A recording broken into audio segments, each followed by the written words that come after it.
고려대학교 문과대학 심리학과 남기춘 교수님을 모시고 누가 외국어를 잘 배우는가를 주제로 인지심리와 뇌과학에 따른 외국어 교수 학습 방법에 대해 말씀을 들어보겠습니다. 네, 안녕하세요.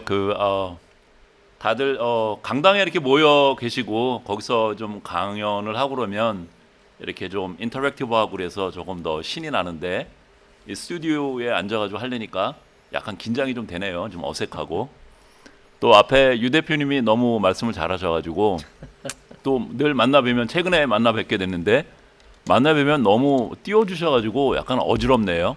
그래서 그런 효과를 터널링 효과라고 그럽니다.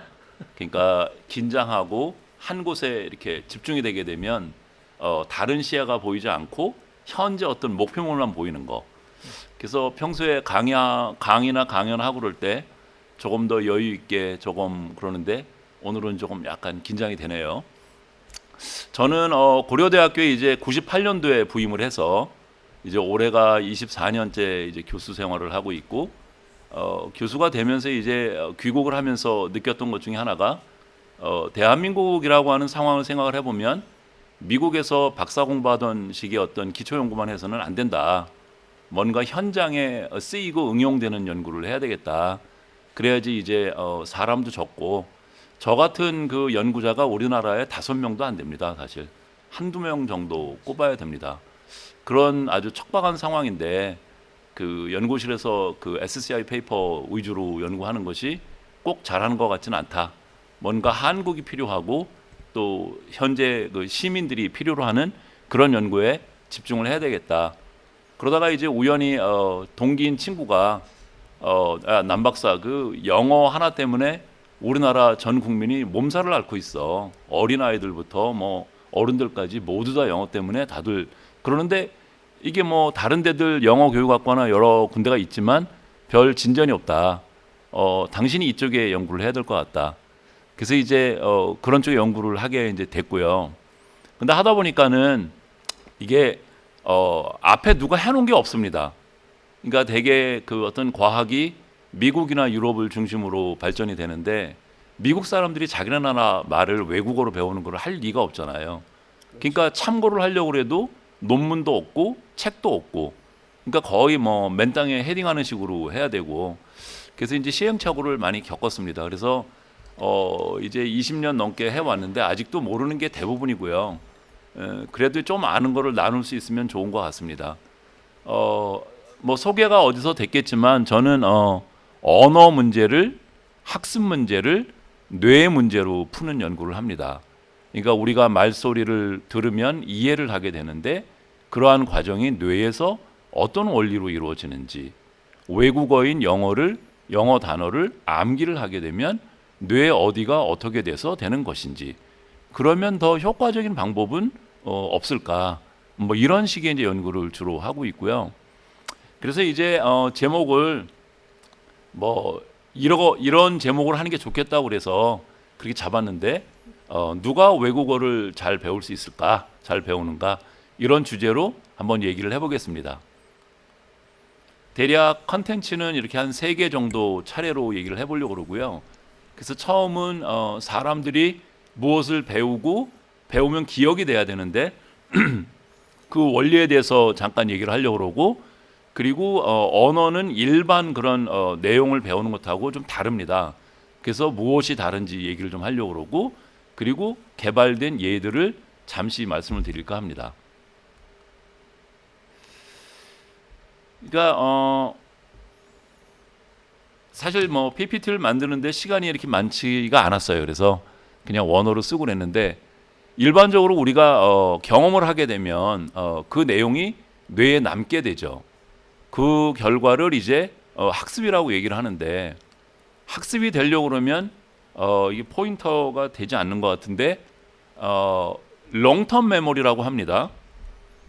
그러니까 지금 그림에서 보시면 왼편에 워킹 메모리가 있고 오른편에 롱텀 메모리가 있습니다. 보라색으로 된 거. 그러니까 워킹 메모리는 현재 내가 생각하고 뭔가 연습을 하고 있고 사고하는 내용들을 다루고 있는 메모리고요. 롱텀 메모리는 정보가 저장되어 있는 곳입니다.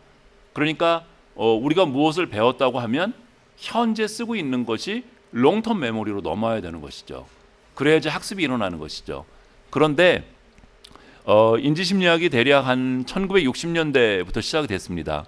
그러니까 한 80년 한 이런 정도 연구가 이루어졌는데 우리가 생각하고 있는 거에서 롱텀 메모리로 어떻게 하면 잘 옮길 수 있는지 이런 연구들이 상당히 많이 이루어졌습니다. 그런데 롱텀 메모리도 지금 보시는 것처럼 디클래러티브 메모리라고 그럽니다. 선언적 기억. 그 옆에는 non declarative implicit 혹은 procedural 메모리라고 얘기를 합니다. 그러니까 롱텀 메모리도 크게 보면 둘로 나누어져 있는 겁니다. 선언적 기억, 디클래러티브 메모리라고 하는 메모리는 여러분이 떠올리려고 하면 떠오르는 메모리예요. 그러니까 내가 컨트롤이 가능한 메모리예요. 원장님들 어저께 저녁에 뭐 맛있는 거 드셨죠? 누구랑 몇 시에 어디서 드셨죠? 이런 내용이 선언적 기억에 들어가 있는 겁니다. 또 선언적 기억 중에도 그 밑에 보면 에피소딕 메모리라고 있는데 이 에피소딕 메모리에 들어가 있는 겁니다. 여기에는 언제 어디서 누구와 무슨 일을 했는지를 기억하는 메모리가 에피소딕 메모리가 되는 거죠. 그러니까 원장님들 그 학원에 학생들이 오늘 수업을 받게 되면 그 받은 내용이 처음에는 모두 다 에피소딕 메모리로 들어오게 돼 있죠. 오늘이 27일이죠. 27일 오후 2시에 루키 코스에서 리스닝 하는 걸 들었다. 그러면 그 내용이 에피소딕 메모리로 들어오는 겁니다. 들어오는 거고 그 다음에 그 옆에 보면 시멘틱 메모리라고 하는데 이 메모리는 일반화된 지식이에요. 메모리예요. 그래서 1 더하기 1은 얼마죠? 2인 거 아시죠? 그거 어디서 배우셨나요? 누가 가르쳐줬나요? 기억 못하죠. 그렇지만 그 내용 지식에 대해서는 알죠. 그러니까 영어 단어의 뜻이라든지 또 어떤 문법의 내용이라든지 이런 것들은 언제 배우는지 모르지만 하여튼 알죠. 그런 것들이 시멘틱 메모리에 들어가 있는 겁니다. 그래서 이 에피소딕 메모리하고 시멘틱 메모리는 내가 통제할 수 있고 내가 떠올리려면 떠오를 수 있고 이런 메모리입니다. 그리고 옆에 보면 non declarative memory, implicit memory라고 얘기를 하는데 이 메모리는 내가 떠올리려고 해도 내 마음대로 안 돼요. 그런데 아는 거예요. 그러니까 여러분이 이제 아침에 예를 들어서 요즘은 뭐 잘 안 그러지만 예전에 우리나라 그 전력 사정이 되게 안 좋고 그럴 때는 저녁 때 밥을 먹다 보면 전기가 많이 나가고 그랬어요. 그러면 막 급하게 초를 찾고 막 그랬었죠, 그죠? 그러면 깜깜한 데서 밥을 먹는다고 숟갈이 코로 들어갑니까? 입으로 가죠. 그러니까 손이 움직여서 어느 방향으로 가야 되고 어느 만큼 거리가 움직여야 되는 거는 지금 non declarative memory, implicit memory에 들어가 있는 거예요. 그 중에서도 스킬 메모리. 그러니까 의식적으로는 손동작을 어느 만큼 어디로 움직여야 되는지 알지 못하지만 알죠, 하죠. 내가 걷는 거, 지금 말하고 있는 거, 한국어로 말하고 있는 거, 말할 내용만 생각을 하면 자동적으로 소리나 문법은 그대로 적용이 되죠. 모국어와 외국어의 큰 차이가 이거거든요. 외국어로 말을 하려고 그러면 일부러 생각을 해야 돼요. 그러니까 말이 잘 안 되고 느리고 하고 나면 힘들고. 근데 모국어는 거의 자동적으로 되잖아요. 그게 지금 모국어의 문법은 소리는 non-declarative memory 그 중에서도 스킬 러닝에 들어가 있는 거예요. 그러면 이제 우리의 목표가 있어요. 일반적으로 역사 이런 문제를 잘 공부하는 것은 선언적 기억, 그러니까 에피소딕 메모리나 시멘틱 메모리 잘 넣으면 돼요. 그런데 영어를 잘하려고 하면 외국어인 영어를 잘하려고 하면 거기에만 들어가 있으면 안 되고 내가 의식하지 않아도 거의 체화된 자동화된 이런 메모리로 넘어가야 돼요. 스킬 러닝이나 컨디셔닝 쪽으로 넘어가야 돼요. 비선언적 기억 쪽으로. 이제 그게 우리들이 해야 될 숙제고 전 세계적으로 봐도 연구가 그렇게 많이 진전이 안 된 그런 분야라고 볼 수 있어요. 그래서 다소 뭐 글쎄 대학교 때 원장님들이 이런 강의를 들으셨을래나요? 아마 못 들으셨을 것 같은데요. 그렇죠. 그래서 아마도 조금 개념이 좀 어렵고 생소하고 이런 게 있을 것 같은데 뭐 궁금하시고 그러면 되게 이메일로 저한테 주셔도 좋을 것 같고 또 EI의 뭐 대표님이나 그 담당하시는 분한테 주시면 제가 그 어떤 질문이나 궁금한 거에 제가 아는 것만큼 이렇게 답을 해보도록 하겠습니다. 오늘은 뭐 처음 하는 거니까 이런 정도 하고요. 그 다음에 이제 뇌에서 그러면 조금 전에 롱텀 메모리 그게 일어난다 그랬는데 어떤 과정으로 일어나는 거냐. 지금 왼쪽에 그 보라색으로 되어 있는 왼쪽의 그림을 보면 A번이죠. 인코딩이라고 되어 있습니다. 저거는 뭐냐면 지금 공부하고 있는 내용을 뇌에 심고 있는 작업입니다. 그래서 그 밑에 어떤 출발되는 그 지점이 있죠. 그 부분이 바로 해마입니다.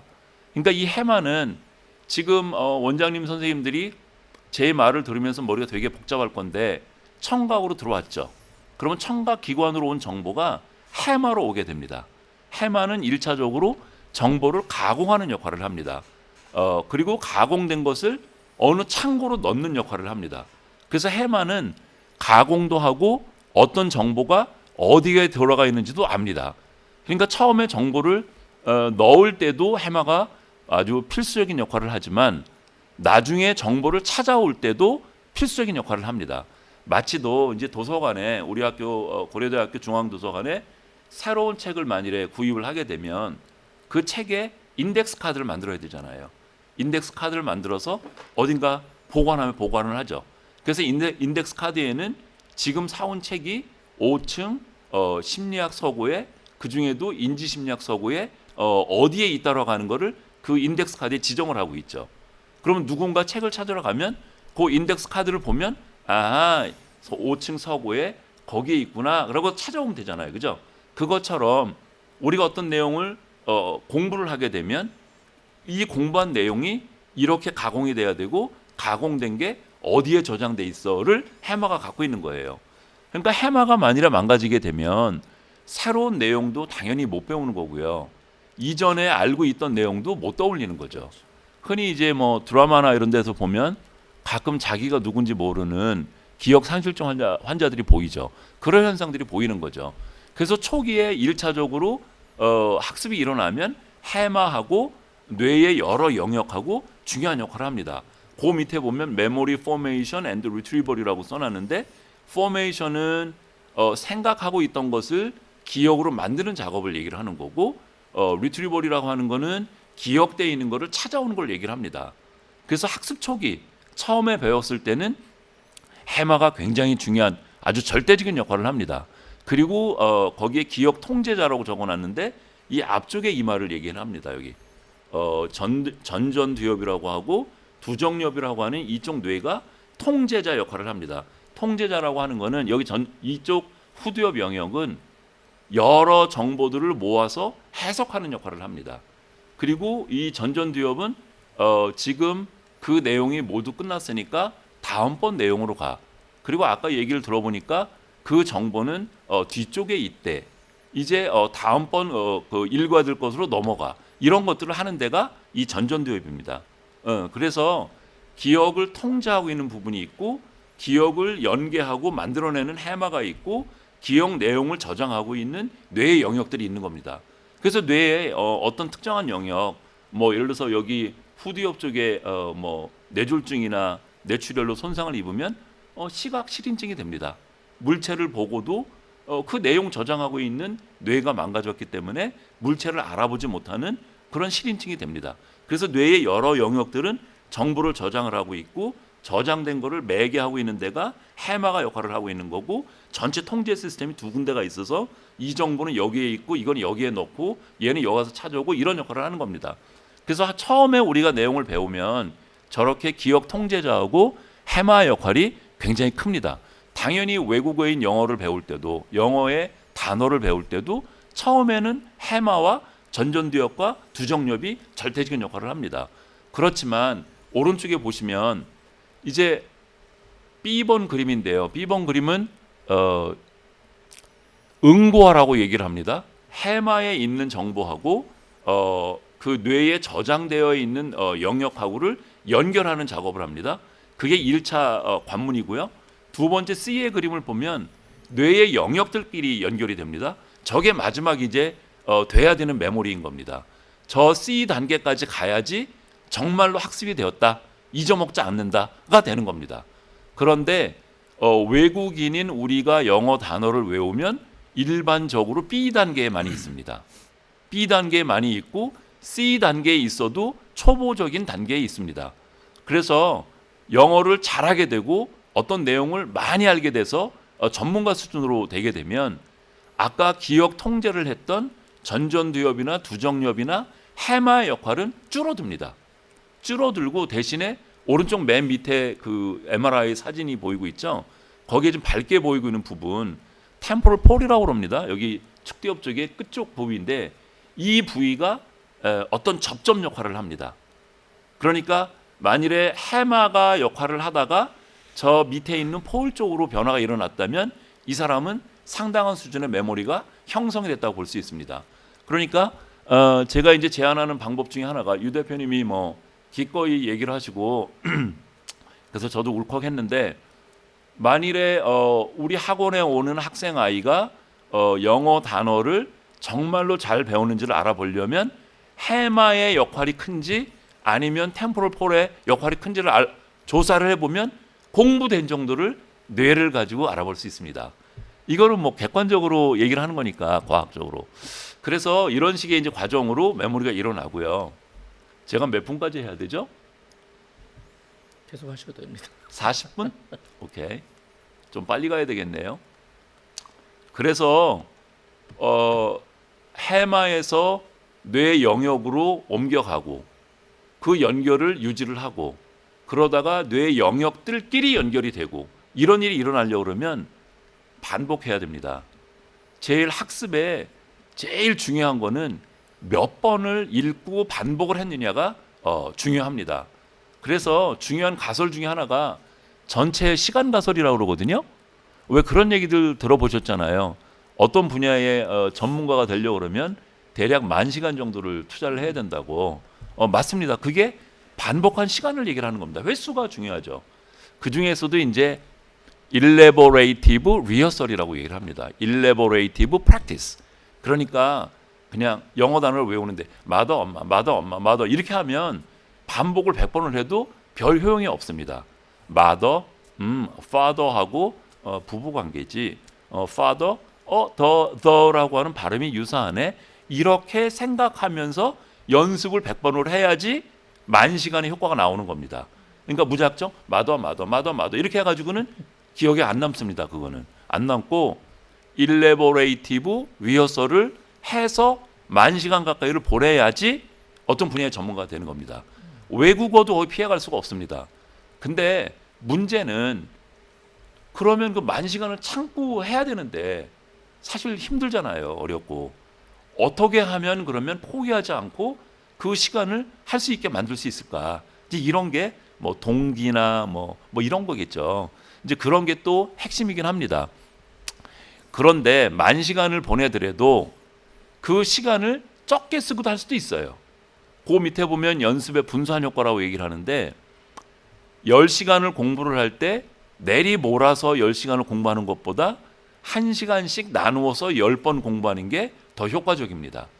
그러니까 동일한 시간을 보내더라도 어떤 방법을 쓰면 인지심리학에서 학습심리학에서 언어심리학에서 얘기하고 있는 어떤 방법을 잘 적용을 하면 10시간이 해서 해야 될 일을 8시간만 해도 끝낼 수 있는 겁니다. 그 중에 하나가 분산 효과가 있는 거고요. 굉장히 많습니다. 그런 원리들은. 나중에 뭐 기회가 되면 더 자세하게 말씀을 드리겠습니다. 과잉 연습 효과라고 하는 거는 이제 내가 다 알아서 100점을 받아요. 그런데 100점만 받는 거 가지고는 안 됩니다. 그러니까 우리나라 이제 이런 거를 보면 잘못된 건데 토플에서는 600점을 받아요. 그래서 동의어, 반의어 잘 골라서 답을 하죠. 그런데 미국 사람을 만나서 대화를 하면 못 알아듣고 말을 못 해요. 그러니까 알긴 아는데 어떤 짧은 시간에 생각이 나고 말을 해야 되는데 그 짧은 시간에 정확한 내용이 안 떠오르는 거예요. 그 짧은 시간에 그런 내용이 떠오르려면 과잉 연습을 해야 됩니다.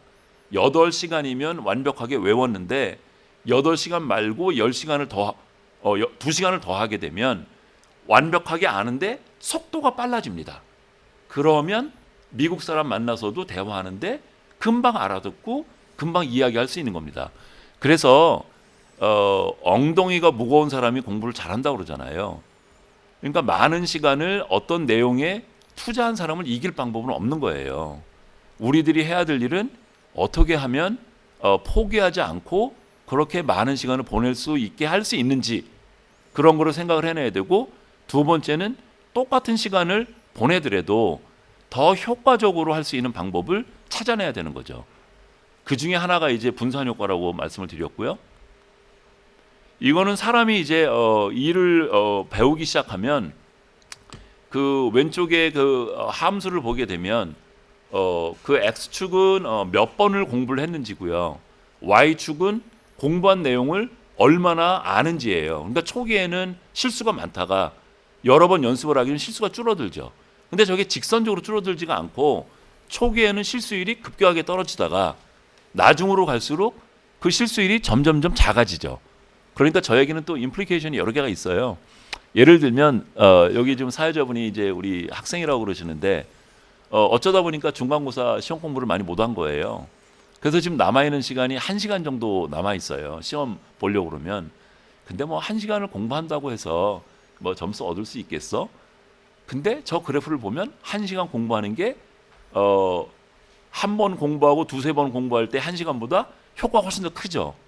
1시간을 공부하면 안 하면 빵점인데 하면 70이나 80점을 받을 수 있는 거예요. 그러니까 초기에는 학습의 효과가 굉장히 크고 뒤로 갈수록 학습의 효과가 적어지는 그런 게 일어나죠. 이제 저희 실험실에서 개발한 게 저 함수를 수식으로 추정을 할 수 있습니다. 그 밑에 있는 것처럼. 그러면 학습자 한 명 한 명별로 영어 단어를 암기하는 학습을 했는데 영어 단어 몇 개를 지금 했는데 학습의 속도가 어떤지, 또 그거 기억나세요? 고등학교 때 우리 수학에 보면 미분에서 1차 미분하면 거리가 속도가 되고 두 번째 미분하면 변곡점이 되잖아요. 변곡점은 속도의 변화를 얘기하는 거잖아요.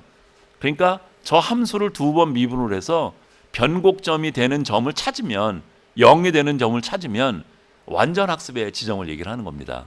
그러니까 대개는 우리가 영어 공부를 하는데 밑에 것도 없는 것 같잖아요. 도대체 몇 번을 해야 되는 건지, 내가 지금 이걸 제대로 알고 있는 건지 정말 의심이 가고 너무너무 힘들잖아요. 근데 저런 수식을 구해서 두 번 미분을 해서 0이 되는 지점을 찾으면 이제 완전 학습에 이루는 지점을 찾을 수 있는 거예요.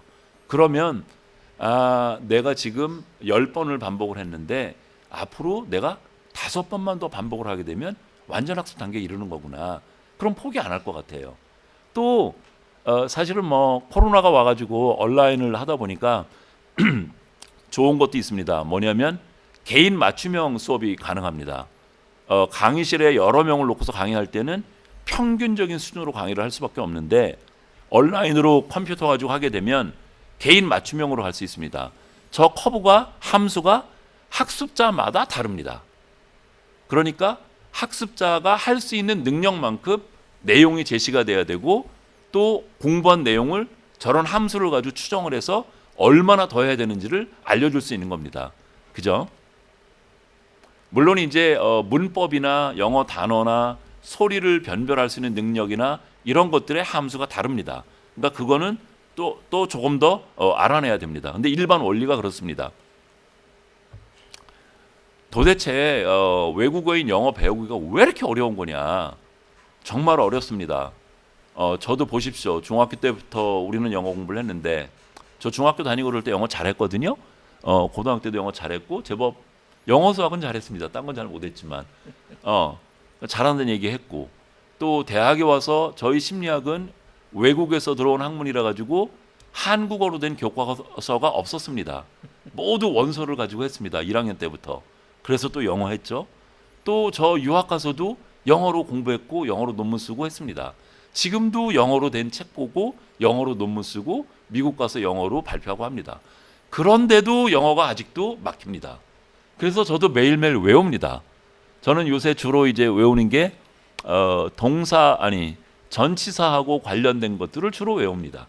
전치사하고 몇 개 단어가 연결되어 있는 것들을 주로 외웁니다. 그 중에 최근에 제가 배운 게 with라고 하는 전치사가 재미있더라고요. with student learning vocabularies 이렇게 써도 되더라고요. 그러니까 관계 대명사만 써서 수식어구를 만들고 그러는 거라고 생각을 했는데 그게 아니고 with나 of라고 하는 전치사를 쓰면 관계 대명사를 쓰지 않아도 어떤 수식이 되는 말들을 만들 수 있더라고요. 근데 지금 내가 교수고 영어를 그렇게 수십 년 공부한 나도 헤매고 있는 거예요. 그러니까 영어가 정말 어려워요. 왜 어려우냐면 영어를 하나 들으려고 그러면 일단 귀에서 청각으로 처리가 돼야 되고 음성 인식이 돼야 되고 작업 기억에서 사고가 돼야 되고 롱텀 메모리에 있는 거에 가서 찾아야 되고 이런 과정 여러 과정이 다 필요하고 또 언어는 양이 엄청나게 많습니다. 역사책 저 세계사 굉장히 못했습니다. 그래서 맨날 찍기로 시험 보고 그랬는데 세계사 맘먹고 공부하면 한 달이면 아마 뒤집어 쓸 겁니다. 영어 한 달 해보십시오. 안 됩니다. 그거 뭐 세계사 앞만 두꺼워봤자 뭐 한 500페이지 될려나요? 그런데 영어는 일단 양이 엄청나게 많고요. 해야 되는 게 일단 미국에서 대학을 졸업한 교양인이라고 볼 수 있는 사람이 대략 한 3만 단어에서 5만 단어 정도를 안다고 그래요. 그러면 암만 세계사에 연도 외울 수 있는 게 10,000개 됩니까? 안 됩니다. 기껏해야 100개 수준밖에 안 됩니다. 근데 영어 단어만 해도 벌써 10,000개를 넘어섭니다. 단어만 있습니까? 거기에 소리도 있죠. 문법도 있죠. 의미도 있죠. 또 무슨 형태소도 있대네요. 또 그거를 뭐 어디는 높여 말해야 되고 어디는 줄여 말해야 되고 여기는 빨리 말해야 되고 또 이런 것도 알아야 되고 또 선생님은 만났을 때는 공손한 표현을 이렇게 써야 되고 내가 뭐 명령할 때 이렇게 써야 되고 이런 다양한 종류의 정보들을 굉장한 양을 배워야 되고 또 제일 황당한 것 중에 하나가 예를 들면 grammar라고 하는 단어가 영어 문법하고 닮았습니까? 아무런 관계가 없습니다. 그냥 생으로 외워야 되는 겁니다. 그래머라고 하는 게 문법에 어떤 내용을 아무것도 얘기를 못해요. 그냥 생으로 외워야 되는 겁니다. 한자 여러분 외워봤잖아요. 한자 생으로 외워보세요. 얼마나 어려운가. 지금 그런 일을 해야 되는 거예요. 그러니까 이놈의 영어 배우기가 엄청나게 어렵고요. 또 수학 어렵죠. 근데 수학은 그래도 공식대로 풀면 풀립니다. 근데 영어인 외국어인 어떤 규칙이 있어요. 예를 들면 A 같으면 아나 에나 에이라고 발음이 난다라고 우리 배우고 규칙이 있는 것 같아요. 그런데 앞뒤에 무슨 말이 오느냐에 따라서 얘가 다른 소리로 나요. 그러니까 또 그것도 어렵게 만드는 거예요. 그래서 이 영어를 배우는 거는 어느 뭐 6개월 해가지고 뭔가 승부가 나고 1년에서 뭐가 끝나고 이럴 문제가 아닌 거예요. 아까 말씀드린 것처럼 양도 많고 배워야 되는 종류도 무지 많고 규칙도 안 따르니까 10,000시간을 채워야 되는 거예요. 일레보레이티브하게 매일매일 연습을 하면서 어느 기간 동안 가야 되는 거예요. 되게 이제 아마 원장 선생님들 중에 이제 여자 선생님들도 많이 계실 텐데 애를 낳아서 키워보시면 아이가 처음 그 한 3마디 정도 말하는 시기가 언제쯤 됩니까? 2살입니까? 3살입니까? 대개 뭐 문헌에는 3살 정도로 얘기를 합니다. 저도 이제 할아버지가 됐습니다. 외손자가 있는데 걔가 엄무 그럽니다. 엄마 지금 이제 돌 막 지났습니다. 그러니까 아직 단어 하나도 발화를 못하는 거죠. 대개 3단어 정도 수준 가면 문법에 문제가 나타난다고 얘기를 하는데 그 시기가 대략 3살 정도 됩니다. 그럼 아이가 하루에 깨어나서 잘 때까지 대략 하루에 한 18시간, 한 16시간 이런 정도 깨 있다고 하면 3년을 계산해 보면 그게 대략 10,000시간 정도 됩니다. 그러니까 한국어, 모국어인 한국어를 아이가 문법 형태로 만들어내는 데에 대략 3년이 필요했던 거고 그 3년이 대략 따져보면 10,000시간 근처의 시간이 한국어 쓰는 상황에 노출이 됐던 거예요. 그러면 이미 한국어를 알고 있는 우리 그 초등생 뭐 3학년 학생이 영어를 유창하게 말을 하려고 그러면 10,000시간 보내기 어렵죠. 그런데 10,000시간 이상을 보내야지 지금 원하는 만큼의 영어가 될 수 있는 거예요. 그죠? 저렇게 어려운 내용을. 그래서 아무튼 저런 이유 때문에 엄청나게 어렵고요. 이게 또 보시면 지금 뇌 그림이 B 그림과 C 그림이 있는데 지금 문법을 배우는 실험을 한 겁니다. 이건 제가 한 게 아니고 미국의 어떤 유명한 학자가 한 건데 B번 그림은 그 밑에 그 함수 그래프가 있죠. 그 X축은 몇 번을 문법을 공부했는지고 Y축은 B 영역, 그러니까 그게 해마입니다. 아닙니다. A 영역, A가 해마입니다. A 영역이 얼마나 활동을 했는지, 그러니까 초기에 학습할 때 A가 얼마나 활동을 많이 했는지고, 그 옆에 그림은 B 영역, 그러니까 브로카 영역이라고 하는 데인데, 여기는 말을 만들어내고 문법을 분석하고 문법을 만드는 뇌 영역으로 알려져 있습니다. B 영역이. 그러니까 언어를 담당하는 영역입니다. 그래서 초기에 문법을 공부할 때는 보세요. 해마의 역할이 굉장히 많죠. 오른쪽에 있는 그래프 브로카 영역 변화, 거기는 거의 활동을 안 하잖아요. 그런데 학습이 더 진전돼서 문법을 많이 알게 되면 어떻게 돼요? 해마의 역할은 점점 줄어들고 있고 브로카 영역, 그러니까 언어를 원래 담당하는 뇌의 영역에 활동은 많아지고 있죠. 지금 저게 뭘 얘기하고 있는 거냐면, 해마 쪽에 와서 어느 시각 영역에, 청각 영역에 저장되어 있던 정보가 언어를 원래 처리해야 되는 뇌로 옮아가야 된다는 거예요. 그래서 오른쪽에 컬러로 표시되어 있는 그 뇌 그림은, 그 왼쪽 그림은 왼쪽 뇌의 측면을 보여주고 있고, 오른쪽 그림은 오른쪽 뇌의 측면을 보여주고 있는데, 왼쪽 뇌 부분에 붉은색으로 보이는 부분들 있죠. 그 부분이 바로 멘탈 렉시콘이라고 그래요. 또 의미라고 그래요. 그러니까 멘탈 렉시콘이 뭐냐면 마음속에 있는 사전이에요. 그러니까 단어를 저장하고 있는 그 사전에 저장된 뇌의 영역, 그러니까 이쯤이 되는 거예요. 이쯤에 영역에 지금 노랗고 빨간색으로 표시돼 있죠. 일반 기억으로 있다가 이 템포럴 로브 쪽 이쪽으로 넘어와야지 정말로 영어를 잘하는 사람의 뇌가 된 거예요. 오른쪽 뇌에 약간 파란색으로 보이는 부분 있죠. 여기는 프로소디라고 얘기를 해요. 주로 소리하고 관련된 거예요. 프로소디는 어떤 말의 부분을 높여 말하거나 낮게 말하거나 빨리 말하거나 포즈를 두거나 이런 운율이라고 얘기를 해요. 그거를 담당하는 뇌의 영역이 오른쪽 뇌의 측두엽의 그 영역입니다. 그러니까 소리의 어떤 변화를 감지하는 것들은 저 오른쪽 뇌로 와야 되는 것이죠. 그러니까 생각해 보세요. 지금 생각하고 있는 것을 롱텀 메모리로 넘기고, 해마가 뭔가 인덱스 카드를 만들고 시각 영역이나 청각 영역으로 그 정보를 전송해서 뭔가 저장을 하고 이런 일을 했는데, 그거는 세계사 공부하는 거하고 비슷한 거예요. 그런데 영어 쪽은 다시 언어를 담당하는 뇌 쪽으로 또 옮아가야 되는 거예요. 근데 그게 엄청나게 어렵다는 거죠. 그래서 일반 사실을 배우는 것보다 언어를 배우는 게 굉장히 난이도가 높고 어렵고 오랜 시간이 필요하고 이런 거죠. 제가 이제 이 아이하고 이제 일을 아마 같이 하게 될 것 같은데, 그래서 교과서하고 또 수업하는 것도 마곡지점에서 수업하는 거를 그저께 참관을 해봤습니다. 근데 제가 할 게 많이 없을 것 같은데요. 보니까 이미 벌써 이 학문 쪽에서 과학적으로 얘기하는 그런 쪽에서 하고 있는 얘기들을 벌써 많이들 하고 계시더라고요. 예를 들면 루키 같은데 보니까 액션 아웃 하는 것들을 주로 하더라고요. 지금 그 일반적인 그런 기억에 있다가 언어 뇌로 넘어가는 데에 중요한 역할이 뭐냐면, 중요한 어떤 활동을 해야 되는 것 중에 하나가 뭐냐면 액션 아웃 하는 거예요. 실제로 발음해보고 말해보고 상대방이 무언가를 묻고 거기에 답을 하고 이런 과정을 하지 않으면 절대로 안 됩니다.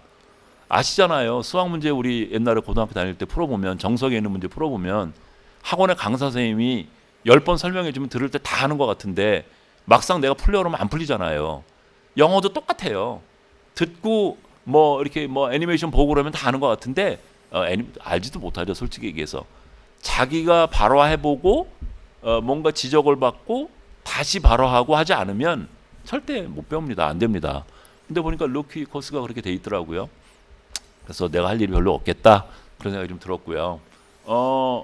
그 다음에 저기에 지금 빨간색으로 밑에 언어 장기 기억은 한 번 더 뇌의 변화가 일어나야 한다. 그래서 어렵다. 이래놓고 그 밑에 보면 멘탈 렉시콘하고 그래머가 돼 있습니다. 멘탈 렉시콘은 아까 말씀드린 것처럼 여기 측두엽 영역에 저장되어 있는, 뇌에 저장되어 있는 단어집이라고 얘기를 했고요. 그래머는 일종의 기억 성분도 있지만 절차적인 기술 같은 측면도 있습니다. 그러니까 주어가 오게 되면 서술어가 와야 되고 서술어가 오면 타동사면 목적어가 따로 와야 되고 전치사 뭐가 오게 되면 뭐가 와야 되고 정관사 더가 쓰이게 되면 명사로 거기 이어져야 되고 이런 식으로 일련의 어떤 몇 개 아이템들이 이렇게 순서 지어져서 시퀀싱이 일어나야 됩니다. 그리고 순서가 있습니다.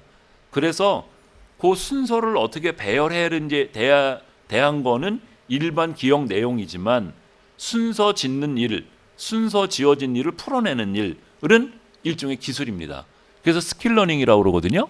그래서 거기에 제가 프론털 러브, 베이설 갱글리아, 퍼라이털, 세레브럴 스트럭처 이런 뇌가 다른 뇌들이 또 작동을 합니다. 문법은.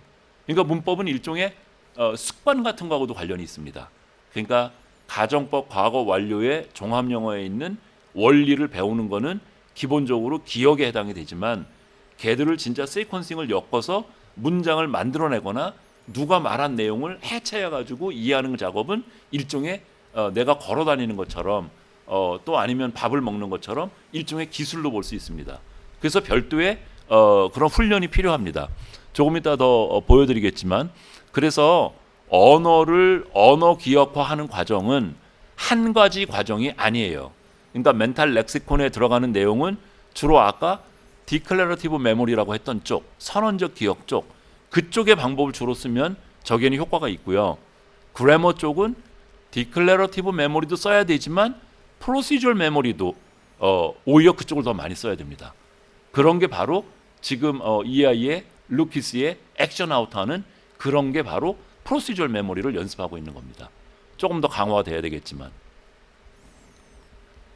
이거는 말을 이해하고 말을 만들어낼 때 과정들을 표시를 한 겁니다.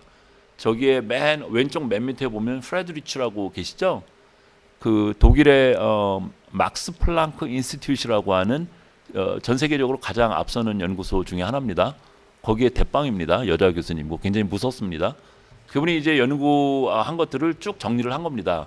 그래서 맨 위에 거기에 그 프레드리치에 있는 그 왼쪽에 제일 꼭대기 보시면 노란색으로 표시된 부분하고 약간 푸른색으로 표시된 부분이 있는데 노란색으로 표시된 부분은 이렇게 제가 지금 말하는 강의하는 내용을 원장 선생님들 들을 때에 세그멘트로 나눈다고 그래요.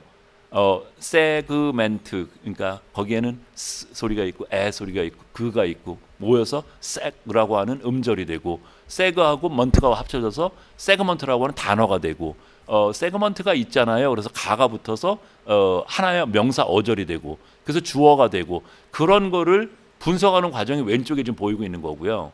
오른쪽에 푸른색은 세그멘트라니까 세그멘트야 말하는 패턴을 얘기를 하는 겁니다. 운율이라고 얘기를 합니다. 그러니까 누구한테 나 지금 사과가 없으니까 사과 좀 줘 부탁하는 말투하고 사과 가져와 이렇게 하는 거하고 다르잖아요.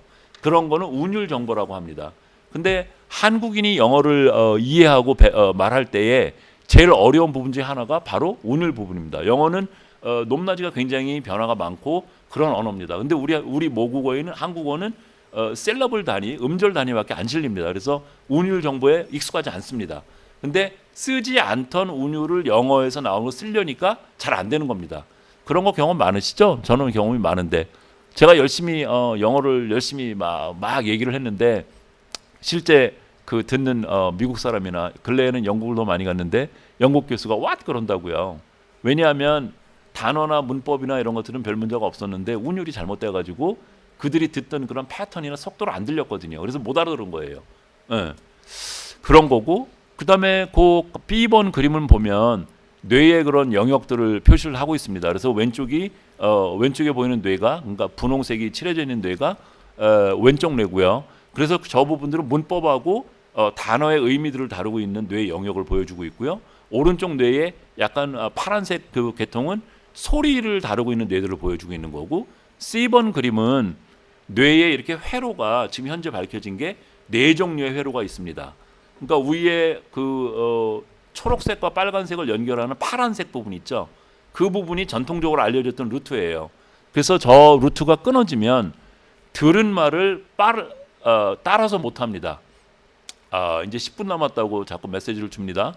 그래서 그 뭐 빨리 끝내는 것보다 하는데 그럼요. 그 시간에 맞는 정도까지 얘기하고 하는 게 좋겠죠. 그래서 뭐 언제 또 기회가 있으면 또 다시 말씀드리면 되니까. 그래서 전통적으로 그 빨간색하고 초록색을 연결하는 그 파란색 부분, 그게 이제 여기 뇌의 앞하고 뒤를 연결하는 통로로 본 거예요. 그래서 그 통로가 끊어지면 일반적으로 알려져 있기로 들은 얘기를 따라서 못하는 실어증이 되게 되고, 빨간색으로 표시된 데가 뇌가 망가지게 되면 누가 말하는 거는 알아듣는데 내가 하고 싶은 얘기를 못하는 종류가 되는 거고요. 외국어 쪽으로 만일에 보게 되면 빨간색 쪽으로 만일에 못 넘어가게 되면 영어 단어는 아는데 영어 단어를 엮어서 문장으로 못 만들어내는 거죠. 그런 일이 벌어지는 거고, 초록색 부위 쪽에 그쪽이 뭔가 문제가 그쪽이 안 되게 되면 단어의 기억이 안 됐거나 아니면 문법 지식이 뭔가 거기에 못 들어오거나 통합이 안 되는 그런 문제가 생기는 겁니다. 그러니까 이런 뇌의 어떤 영역들을 가지고 조금 생각을 조금 잘하고 연구를 조금 더 해보면 뭐 아무도 해보지 못한 아주 과학적이고 실제 뇌에서 돌아가는 원리를 반영해서 만든 학습법이나 평가법이나 이런 걸 만들 수 있는 거죠. 뭐 학부모님들이 와서 뭐라고 얘기를 하셔도 자신 있게 얘기할 수 있겠죠. 뭐 사람의 뇌가 이렇게 돼 있는데 뭐 제가 거짓말하는 것도 아니고. 오른쪽의 그림은 말할 때 과정입니다. 그래서 말할 때도 이제 처음에 무슨 말을 할까 생각을 해야 되고, 무슨 말을 할까를 하려고 그러면 행동을 하는 주체자는 누구고 어떤 종류의 행동을 할 거고 이런 것들을 생각을 해내는 과정이 제일 꼭대기 부분이고요. 두 번째는 걔를 문장 형태로 만들어야 됩니다. 이거는 여기에 타동사가 와야 되고 기브가 와야 되고, 여기는 존이 와야 되고, 여기는 뭐가 애플이 와야 되고, 여기 뭐가 와야 돼. 이런 문법하는 과정이 두 번째 단계고요. 세 번째는 그거를 소리로 입혀야 됩니다. 기브는 기하고 부로 이어진 거야. 기브에 아이의 스트레스가 주어져야 돼. 이런 소리로 만드는 작업이 있고, 네 번째 작업은 근육기관을 이제 발동을 시켜서 발화시키는 겁니다. 근육기관이 뭐냐면 폐, 성대, 입술 이런 거죠. 그래서 사실 우리가 이제 외국어를 많이 해도 제일 그 외국인 티가 많이 나는 게 발음이에요. 그 근육기관들이 움직이는 게, 내가 지금 한국어 말할 때 내 성대와 입술, 혀 이런 것들 움직이는 게 굉장히 많은 기관들이 굉장히 빠르게 아주 리드미컬하게 움직이고 있거든요. 근데 영어로 발화를 하려고 그러면 평소에 쓰지 않던 근육과 조합이 돼야 되니까 이게 잘 안 되는 거예요. 그러니까 극복하려면 어떤 거죠? 연습밖에 없어요. 발음해야 돼요. 발음하고 에러 지적받고 다시 발음하고 지적받고 이 수밖에 없어요. 그래서 저런 거 보게 되면 보십시오. 영어 단어만 외운다고 영어 잘하는 겁니까? 그래머만 한다고 되는 겁니까? 애니메이션 그것만 계속 보면 영어 잘하게 됩니까? 아닙니다. 단어도 해야 되고 소리 변별하는 훈련도 해야 되고 문법도 알아야 되고 걔를 듣는 훈련도 해야 되고 말하는 훈련도 해야 됩니다. 그렇지 않으면 영어 단어만 10,000개를 알면 뭐합니까? 문장을 못 만들고 발음하면 상대방이 못 알아듣는데. 그래서 제가 생각하는 거는 부분들을 연습을 하고 그 부분을 문장 내에서 이 아이가 하는 것처럼 액션 아웃하고 다시 부분을 또 학습을 하고 전체 문장에 껴서 다시 듣거나 바로 하는 훈련을 하고 이런 식으로 가야 된다고 생각을 해요.